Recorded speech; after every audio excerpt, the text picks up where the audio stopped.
Hi, this is Kara from the Special Needs Mom podcast. And this is Angela from Especially Organized, Sensible Solutions for Special Needs Moms. We have this heart for special needs moms. And so we thought, you know what, let's combine forces. And we have come up with what we're calling the Purge Party. And you can pretty much guess what it is. It's a party where we're going to come together and we're going to purge or, in general, accomplish a goal, a small goal together. So we have set this for January 27th, starting at 8 o'clock for my Pacific Coast people, which means 11 o'clock for all of you on the East Coast. So this is an opportunity. If you have something on your to-do list that has just been stuck there and you are wanting to move it up on the list, you're wanting to tackle, maybe it's a space or an area of your home or a category in your home that has just needed a little time and attention. This is your opportunity for you to be online with us while you work and have access for us to help you answer your questions, help guide you, and just serve you for those 2 hours. Yeah, exactly. And I think you can tell like what we've designed is just this very high level of support for that project that you just haven't been able to tackle on your own. The thing that we are envisioning is that you get to leave this purge party feeling so accomplished because you did the thing. You started the year off getting that thing done that you were stuck on last year. And so it's a momentum builder, if you will. You can go ahead and sign up. We have a link ready for you, and we are offering this for $40 for the whole experience. Absolutely. And we hope you'll join us. I think it's going to be really fun. It's going to be a great group of moms of special needs kids. So we all get each other. We all have an understanding of what it's like to have something on our to-do list, but just we haven't been able to tackle it yet. So I hope that you will join us. We're super excited to bring this to you, and we are thrilled to work with you. All right. We'll see you all there.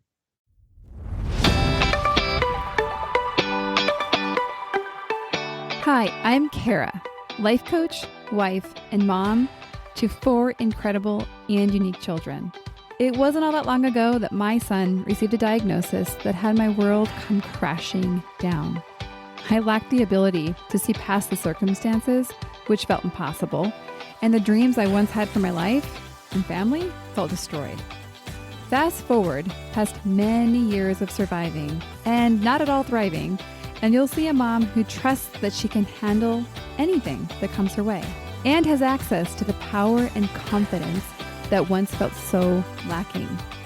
I created the Special Needs Mom podcast to create connection and community with moms who find themselves feeling trapped and with no one who really understands. My intention is to spark the flare of possibility in your own life and rekindle your ability to dream. This isn't a podcast about your special needs child. This is a podcast about you. If you are a mom who feels anxious, alone, or stuck, then you are in the right place. Welcome. Hello and welcome to the Special Needs Mom podcast. I'm very excited about today's episode. To give you a little bit of context, this is a very different style episode really than I've ever done, because I recorded the bulk of this episode as part of my role at the Global Genes Conference. I had the fortune of being invited to be one of the podcasters that is known and part of the podcasting community that serves many of the people that are affiliated and supported by Global Genes. So I was given this platform and really given the freedom to do whatever I wanted to do with it. So I came up with the idea of, well, basically it was an experiment. I had no idea if this was going to work. As part of something I do with my clients is we talk a lot about story, and actually I teach them how to craft a story, which doesn't automatically come to mind as something that, you need to know how to do as a mom. I really wouldn't have put that on my list of like, okay, I'm going to have a baby. I got to figure out how to tell stories or how to craft stories. Anyhow, turns out that being able to not just craft your story, but to connect with your story allows you to share your story. And when we share our stories, we connect. I want you to notice when you listen to these stories. So what you're going to get to do is you're going to get to hear I believe it's 13 mini stories. So these stories are anywhere from 1 to about 5 minutes. They are completely crafted by the storyteller with really no prompting other than me giving them a framework. I just want to note how perfect and powerful they were with these storytellers, really just sharing their experience, not trying to craft a quote unquote good story. So I want you to notice after you hear these stories and as you're kind of having these stories really impact you, I want you to notice how connected you feel to these people. And I want you to notice how you feel more understood when you hear their stories. It's kind of magical, where you're listening to their story, yet you have a different relationship to your story. You're also going to notice there are a lot of common themes. What's really unique about this episode is that I don't just have parents of children that have rare disease or disabilities and medical complexities. I have adults with rare disease, and I even have a researcher that supports individuals impacted by rare diseases. What was really fun about this opportunity is I really got to open it up to anybody who was willing to share their stories. And there were a couple people that kind of started the process and realized, I don't think I'm ready.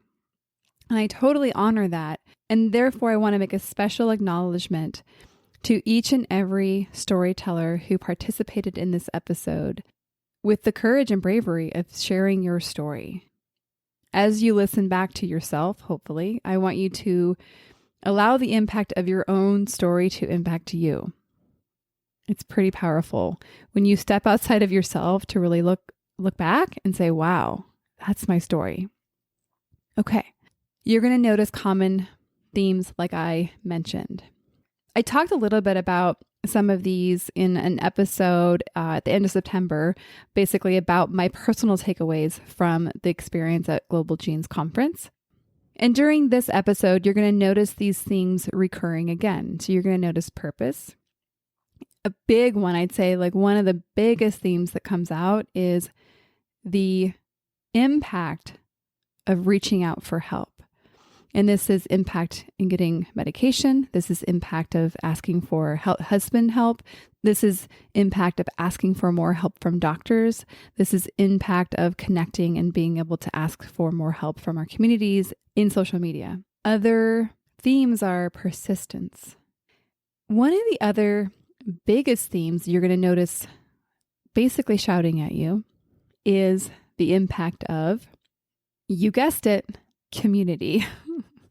So you're going to hear this in Finding My People, that this is the thing that actually shifted the experience of being a mother, or in some other cases, father, and in other cases, community member. This is the thing that really, really shifts the experience. And if you're a regular listener, you all know how much I am a fan of community. I give many opportunities to be part of this community, both in paid and free opportunities. I wanted to break up this episode a little bit because I wanted to kind of give some breathing room between these stories because each one of them is so impactful. And so we're going to they're basically 3 categories, as I mentioned: rare adults, rare parents, what I'm calling them, and researcher. And so we're going to start off with rare parents, and then I will check in with you all along the ride and guide you along the way. Let's hear our first story. James O'Brien and his story. When my son Ashley was about 8 years old, I remember a time when my wife Sue and my daughter Gina and I needed to lock ourselves out of our house while Ashley went about destroying the inside. At the time I thought, I'm going to need to learn more about how to best support Ashley and learn more about his syndrome, Prader-Willi syndrome. About that time, he also destroyed his respite home, taking every photo off the wall and smashing the glass. I thought to myself that they're going to say, sorry, he can't come back. But instead, they said to us, hey, we're going to need more help. It's taken years of ups and downs to start getting better. But we finally have reasonable and necessary support funding to enable Ashley to live an ordinary life. Along with this, we're also building a new house for him and another friend to live in. Ashley's now 28 years old. So what did I learn through this experience? What I learned is you should always ask for help. People want to help you. Government organisations and agencies want to help if you can provide evidence of need. So don't do it on your own. Ask for help. This is Rachel Alves' story. What I've learned along this journey for the past 7 years is that finding my people in my community has been crucial to my everyday wellness. And how this came about globally would be through a Facebook group that I stumbled upon right after my daughter's diagnosis, which turned into individual friendships. And when you just click with someone that you probably would never be friends with under typical circumstances, people that have become my lifeline, deep and meaningful friendships across the globe. I felt anxious to be thrown into a world that I never thought was possible, yet so thankful to have others that just get it. Social media has been the biggest influence for all of this. I wouldn't know anyone without starting my blog. I had other moms reach out to me who found me on my blog.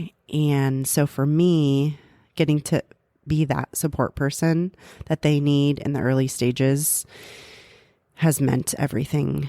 And I'm so glad that I get to be a part of their journey. When I let my guard down and became truly vulnerable is when I realized how sharing my story could affect so many. Although my daughter's diagnosis is so rare, we are definitely all stronger together. There are so many people out there with a story to share, and it's opened my eyes to a world that was so unknown to me before. Alexis Taylor's story.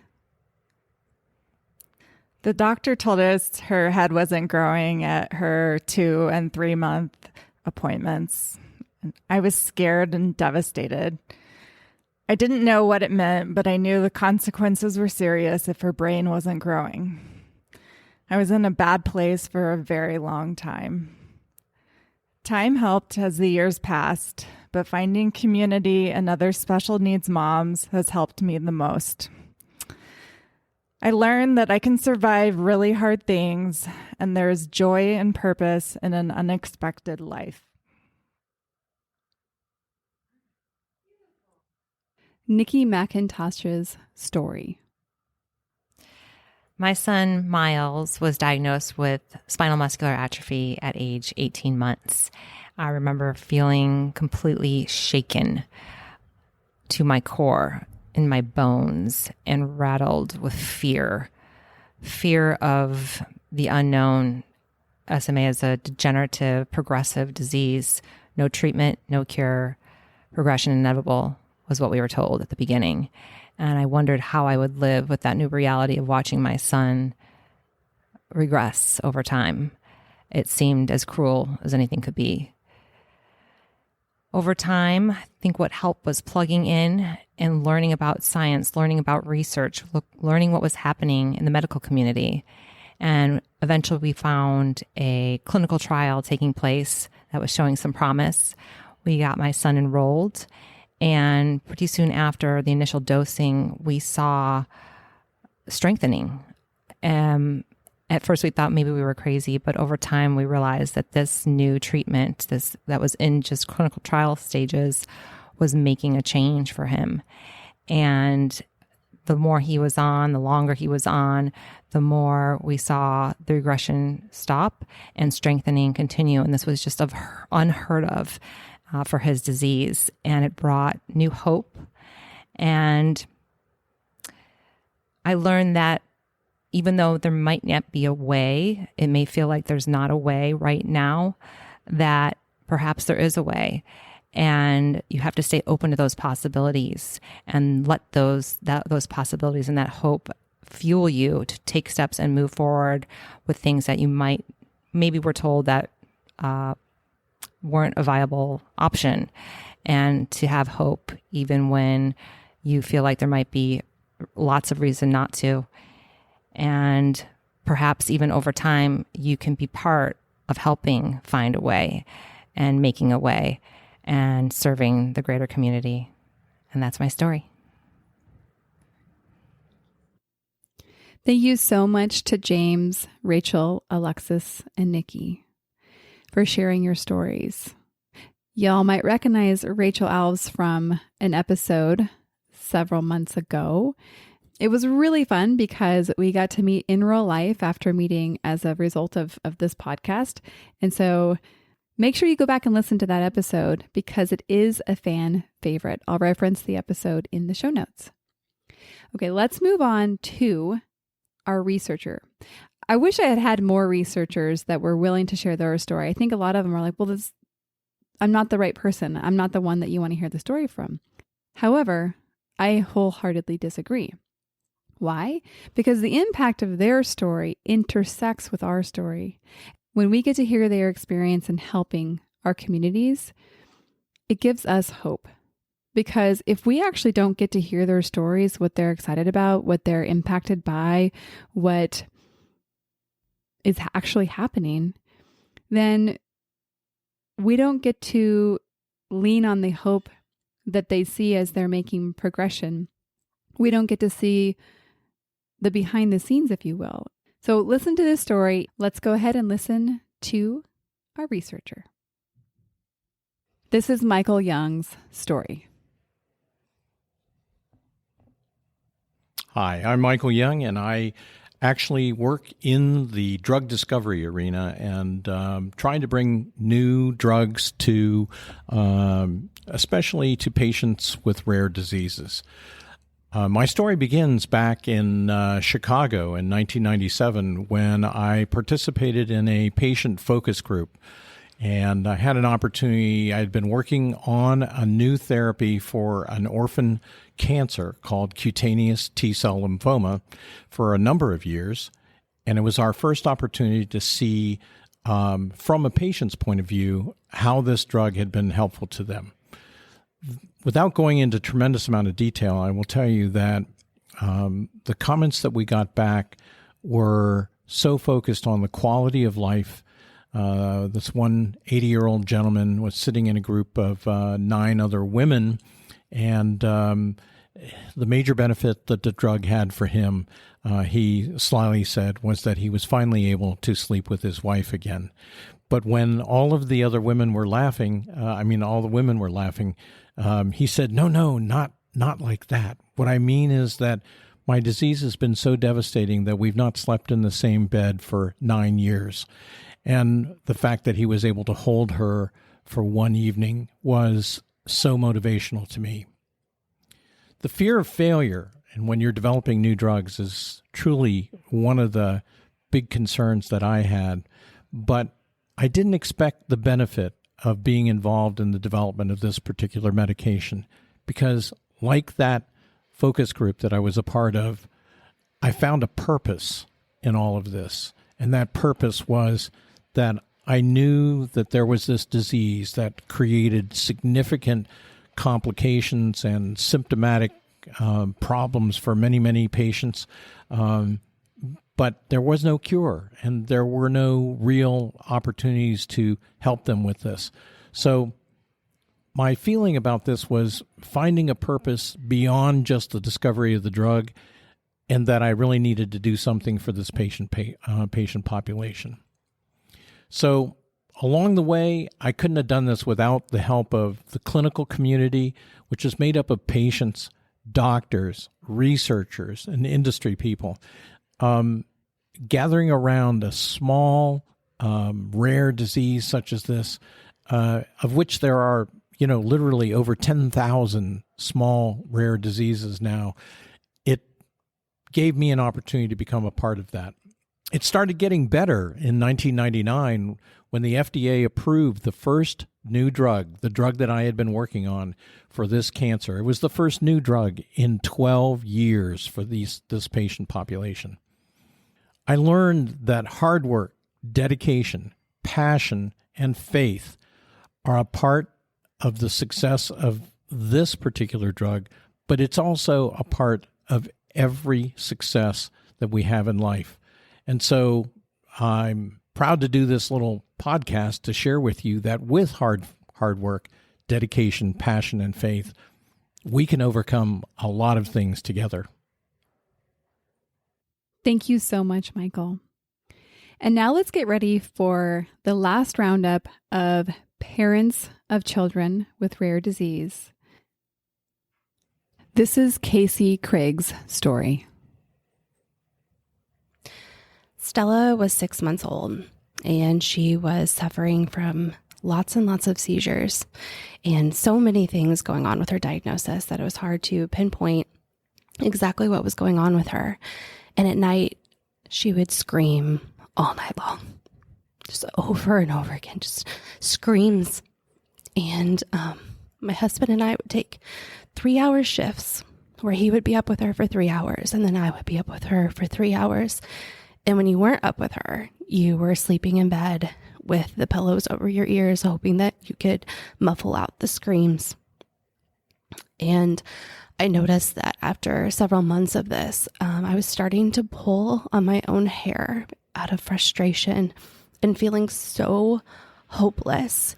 And I would take the pillow in my face and I would just scream in it and punch pillows on the couch because I didn't know what else to do. I couldn't help her. I couldn't fix it. And I didn't know what to do. And my husband and I both had full-time jobs that we had to show up for other people. Like we had to be something else for someone else. And we could barely function and survive on the amount of sleep and stress that we had at home. I remember thinking, would it always be like this? Is this our future? Is this our life now? Every single night hearing our daughter scream? Would she be happier not here? Like, would she be better off dead? Would she be happier if she were not on this earth? Because I can't imagine her enjoying sleep up all night long screaming and not feeling calm. And I couldn't help her. I couldn't soothe that. We started recruiting help. My mom and my in-laws, you tell people she's up all night screaming. I don't think they actually realize like what that was like. And so after a couple of nights, they would come over and my mom said, just go, get a hotel room, go. And so we did. And I remember her coming to me and saying, wow, I mean, you told me, but this is intense. I'm like, yeah, it's every night we deal with this. I called the doctor and I would take videos of when she was screaming and I could just play it back to them and I would let them hear her scream. And even though I told them, it didn't hit until they heard it, or that I had a video camera that every single time we have a special monitor that it would go off every time she'd move at night or wake up. And I counted that she woke up 150 times in one night. And that's when they finally realized and they started to help. Myself, when I started pulling at my own hair out of frustration, is when that light bulb went off. I'm like, I need medication. I need help. And so I went to my primary care and got on anxiety meds.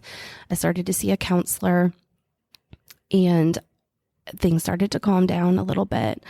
We started to feel like we were living a life again. Stella's crying got better after she got on reflex meds and sleep medications.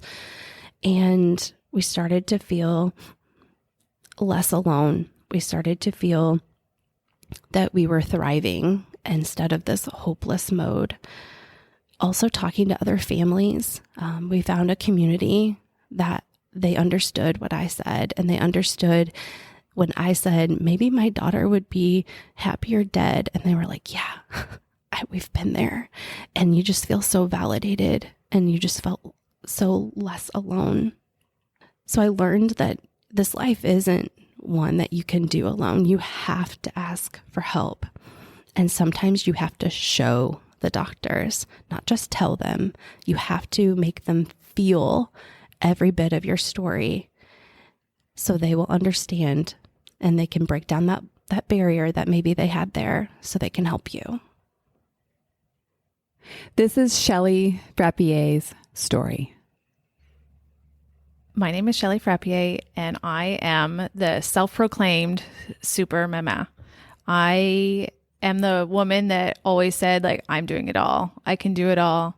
And my husband and I built this life that enabled me to stay home and do it all. And I even have a little necklace that says super mama, and I had it made for myself. And, you know, I'm the only person, the only woman that can do the job that I do. And in October of 2013, I gave birth I got vaginal birth after 2 C-sections to our third and final child, Nico.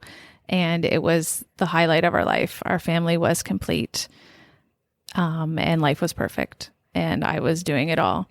And on Mother's Day, that following year, Nico had a seizure. And he had 10 more that day. And 10 more turned into a couple every week, turned into 100, turned into 1,000, turned into lots.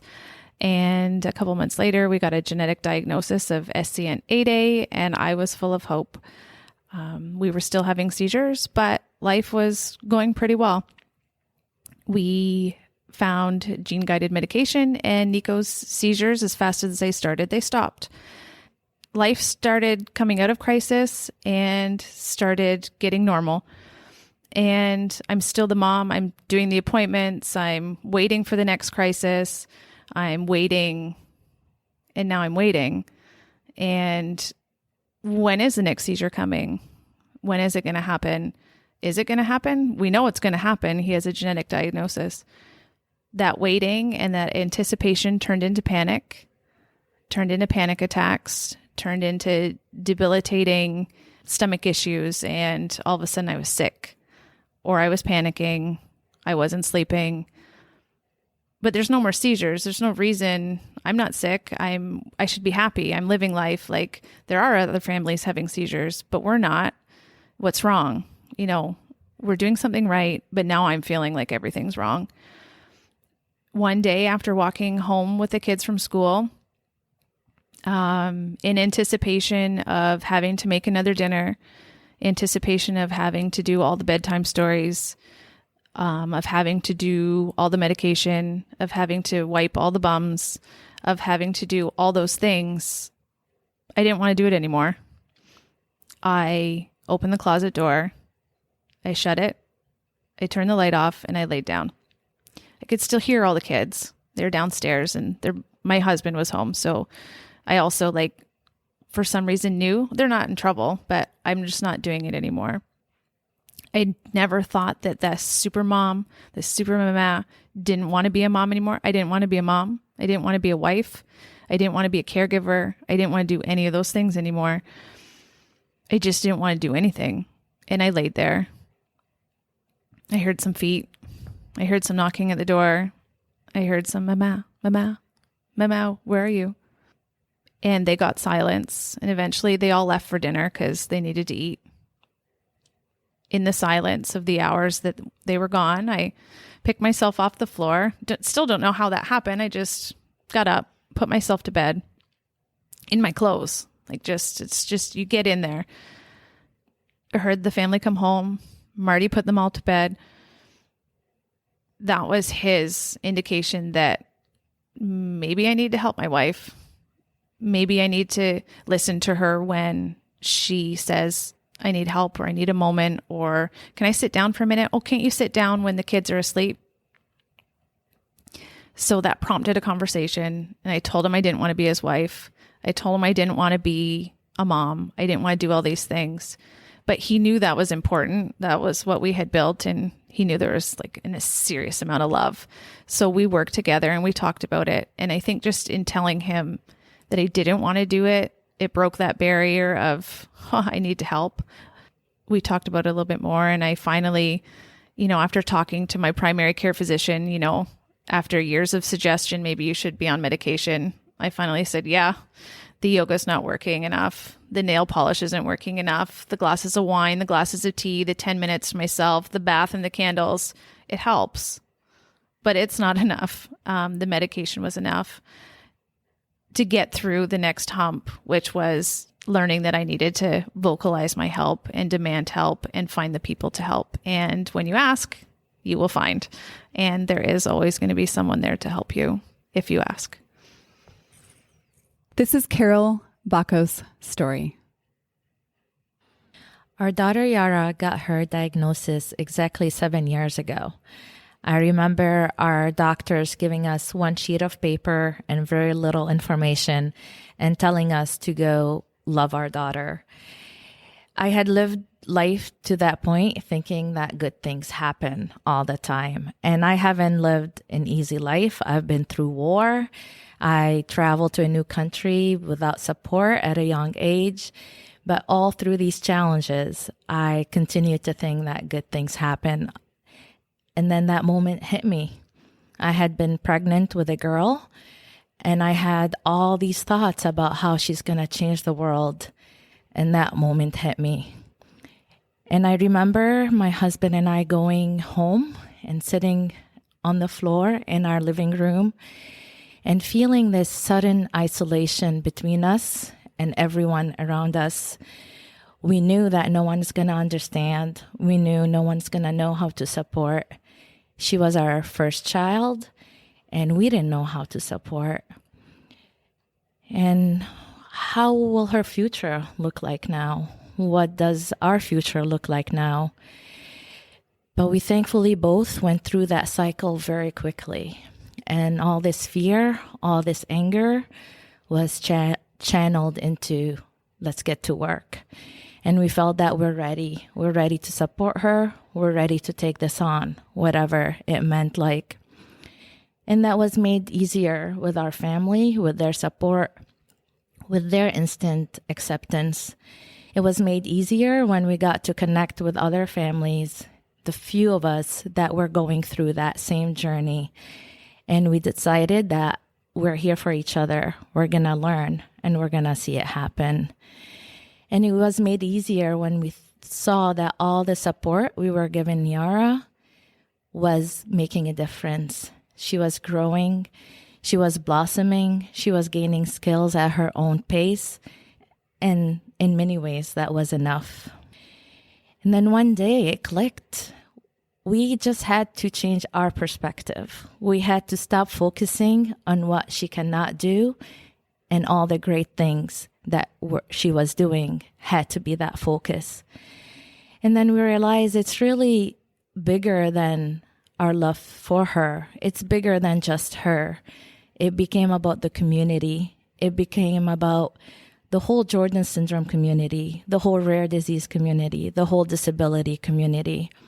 And again, we challenged ourselves and we channeled all that fear and that anger into more work, into leading research, into supporting our community in every way we can do. And reflecting back now, good things did happen. A lot of good things happened out of this. We got the opportunity to grow our family and meet individuals from all around the globe that are family to us now. We got the opportunity to witness cutting-edge technology being used to help our children But we got the opportunity to tell parents that they can be empowered. They don't need to just go and love their children. They can make a difference. And every year for her diagnosis, we take that time to renew our promise to her, our promise that we will not get tired, our promise that we will keep on fighting, our promise that we will advocate for equal services, for equal education. We will advocate to embrace her disability. And the message is always, we're all different, but that's okay. Thank you so much, Casey, Shelley, and Carol. Some of these gals I met in the hallways of this conference and even had the audacity to drop one of them a note saying, hey, please come share your story. I especially want to acknowledge the vulnerability and the authenticity in these stories. What I notice is that when you hear a mom speaking so honestly about some really hard internal conversations, it creates an opening or makes some space for those open and honest conversations with yourselves. So perhaps when you hear these moms talking, you're more able to access or even normalize some thoughts that you might be having that you might not be giving enough space to. It actually reminds me of an episode I recorded, again, I'll reference it in the show notes, called Impermissible Thoughts. Because I think there's a lot of things out there that as parents of these children, we're confronted with things we've never even thought of. And we have thoughts that we never, ever would have expected when we dreamed about being a parent and becoming a mom. And so I think it's really, really important to give some space, bring them out of the secret and out of the shame. And so thank you so much for your vulnerability. And now let's move in to our last section. This is our adults with rare disease. Honestly, this part blew me away. Interestingly enough, because my son is only 13, I don't actually have a lot of conversations with adults that have rare disease. Or I do, and I don't realize it because it's not the kind of thing that you just say, oh, hey, what rare disease do you have? It doesn't maybe come up naturally. And so therefore, I think because of the context of this relationship at Global Genes, it was a normal conversation to be able to say, oh, what brings you here? And then to be able to share your personal story as it applied. So getting to see adults living their lives, living their purpose was pretty amazing for me. Just having some examples of the impact that the parental support had on some of these people and as they share their stories. And I just want to say about these people that there's these kind of people that, they say you kind of become like the top 7 people that you spend the most time with. And I feel like if I could rub shoulders with these people more often, that would be a win, because I feel like there's something about being with somebody who has faced the kind of questions and struggles that these individuals have. And I just think that they have the ability to impact us in ways that I actually do really understand, because a lot of times when I'm working with special needs moms, they say something like, yeah, unless you really understand what it's like, I'm basically not going to listen to you. So like they have therapists and the therapists are trying to help them, but their ears aren't ready to hear it from them. But because I am in a similar situation to them, parenting these impossible situations, they can hear it. They're like, oh, she actually understands.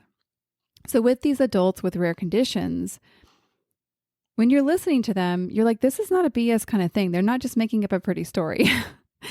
They're living it. And so I think there's something about getting to witness their story and be part of it that is particularly important, that feels like I have so much to gain from it. Let's hear these stories. This is Len Geiger's story. In 1994, after several years of treatment for a misdiagnosed exercise-induced asthma, I was finally correctly diagnosed with alpha-1 antitrypsin deficiency. It's a genetic form of emphysema. While I did start on the available therapy at that time, which was great that there was one, and it did do some wonderful things, it slowed the progress of my disease, and it gave me time. Unfortunately, when I was diagnosed, my lung function already dropped down to less than 40%, and it did continue over a relatively short period of time. I started experiencing greater losses, loss of my health, loss of my job, loss of my family. I went through a divorce, loss of my home. Close to the time when everything hit rock bottom for me, I realized that I needed to do something. I needed to have a reason to be here if I was going to be here much longer. So I started volunteering. And it's not something I'd ever done in my life, but it actually saved my life, I think. It gave me a reason to get up in the morning, a reason to get dressed, a reason to leave the house. It gave me new friends. It gave me, most important of all, a purpose in life. And I actually, despite everything, I realized at one of my lowest moments that, strangely, I was happy, which didn't make a bit of sense to me, but it was true. The purpose in life. I could ramble for 30 minutes about purpose in life, but I'm not going to do that. Eventually, I did continue to decline, unfortunately. I came very close to dying, but luckily my life was saved with a double lung transplant. I eventually was able to start a new family, began a relationship with my donor's family, and have a child who's named after the girl whose lungs are inside me. But that's a different story. This is Saida Mahoney's story. When I was diagnosed with my HS, I was at Children's Hospital in the ER. I kept having so much pain and swelling, and I was bleeding every day nonstop. After my diagnosis, I immediately got help and care from the UCSF medical team. I felt very scared when I got my HS diagnosis. I felt depressed and sad. I was afraid of the ways it was going to affect me as time was going by. I felt overwhelmed when my HS progressed into a stage 2 disease. I also had to do surgery for my HS. I got told that I need Remicade to treat my HS, which is an injection treatment through the IV. My mother, my friends, and Global Genes, as well as my pageant organization, have all helped me get through the difficulties. My friends, my mom, and my organizations helped me get through my difficulties with my genetic disease, my rare heart disease, and my other disabilities, and it helped me get through my worst times as well of going through trauma as a result of my genetic rare conditions and disabilities. I went through different forms of abuse, and everything got better for me as soon as I reached out for help and care. I reached out to all the organizations I'm part of. Nora also helped me along with Global Genes, and the RAIN organization helped me break free after I was a silent sufferer from being a survivor of domestic violence and other forms of abuse I went through. UCSF and so many more helped me get better and strong, helped me become a better and stronger woman, and helped me get through everything else. I learned to be patient with myself. I learned how to never give up, to keep moving forward. I started my own podcast channel, Wonder Girl Saida. I published 7 books. I started doing my advocacy and activist work in a professional way. And I learned from being in California how to be resilient and to get back up when I fall. This is Daniel Price's story. For myself, I was diagnosed with TSC, tuberous sclerosis complex. I actually am adopted from mainland China, so I'm only one in my family that has a rare genetic disease. I have other siblings that are adopted as well, 2 from South Korea and 1 from China.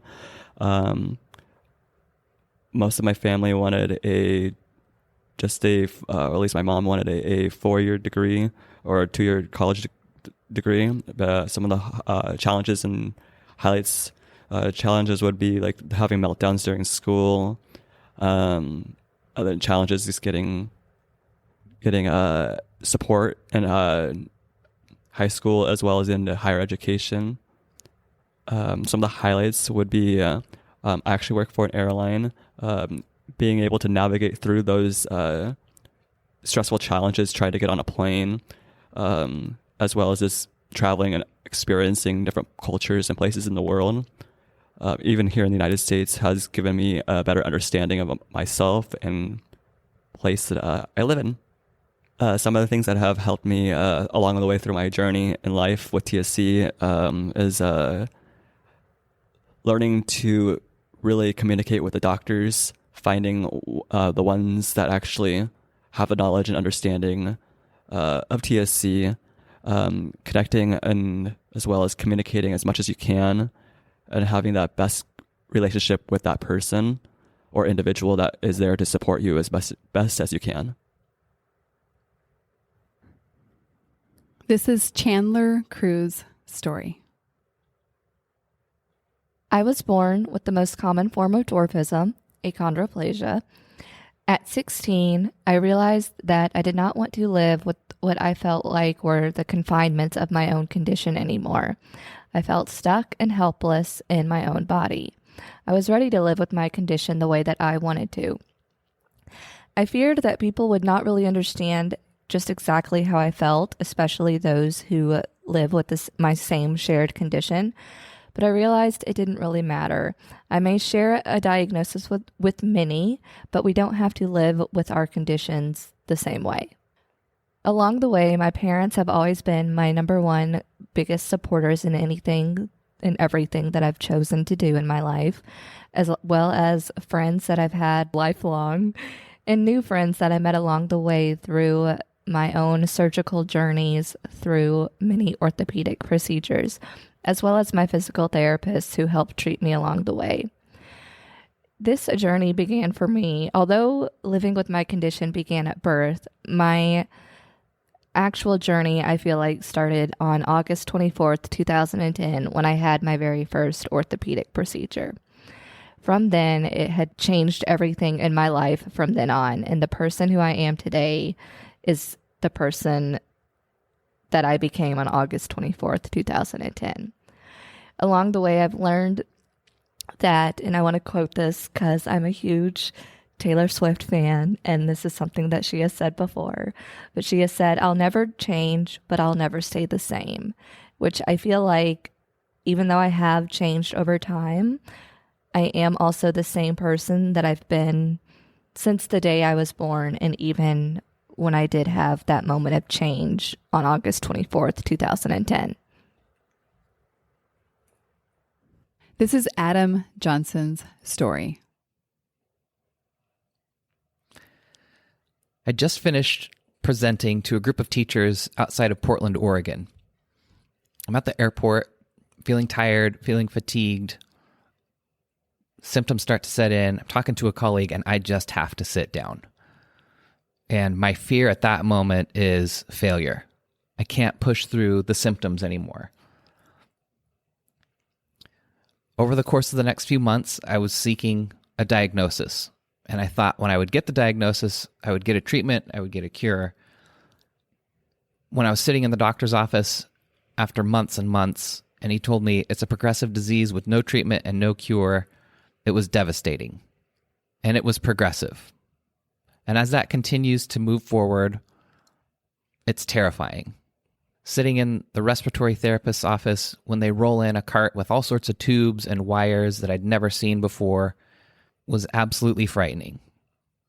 I wasn't prepared for any of this. It took me a while to dig out of that deep hole, and the first step that I took was seeking help. And I did that through social media exploration, anonymously. I was desperate. After I connected with Effie, I started to feel like I could really own my story, and things started to get better at that point through my exploration. Connections with the rare disease community brightened things up quite a bit for me. And Effie put the seed in there. She planted it. She said, hey, maybe what you should do is start a podcast for other parents with rare disease, because I felt like I was the only one. And I said no. And I learned very quickly that you don't argue with Effie Parks. She speaks, you listen. So I jumped on board and started Parents is Rare, which is my podcast. And I felt connection. And today I took the stage once more for the first time since that day 3 years ago at the Global Genes Summit here, Patient Advocacy Summit. And it was phenomenal, exciting. I feel like my word for that would be redemption. And I learned that I still can do this. And that is a wrap. In that last story, you will have heard Adam reference Effie. He's talking about Effie Parks from Once Upon a Gene podcast. Many of you, my guess is, are already familiar with her and her podcast and her work. If you're not, definitely go over and check it out. She is definitely a light in this community, and she will be glad to see you over there. As well as I will have Adam's podcast, Parents as a Rare podcast, linked in the show notes so you can easily find that. And as we close out this episode, I really just want to thank you. Firstly, I want to thank the storytellers. And secondly, I want to thank you for listening and holding their stories. The beautiful thing about a podcast actually is by design, we're only listening. And so there's something kind of great in that because you don't have to respond. It would be kind of weird if you did. I mean, feel free to respond by going to rate and review this podcast. But anyhow, back to what I was saying. There's something really powerful about just listening. And I think as special needs parents, we actually know this already. We love when someone doesn't try to fix us or change us or encourage us or whatever. Just listening and witnessing us. So that is the gift, I think, of this episode as a podcast. And so thank you for listening. We'll see you on the next episode. One more thing before we officially wrap up this show. Sometimes when I'm listening to podcasts, I have the experience of wanting more. I'm listening at the very end thinking, I sure wish that episode didn't end. I invite you, if you feel in any way the same way, I invite you to the Special Needs Mom podcast community, which is a free group that I host on Facebook, where we as a community of fellow moms who listen to this podcast and are experiencing life in similar shoes, get to talk to one another, get to share stories, get to actually interact. I hope you'll consider joining. See you over there.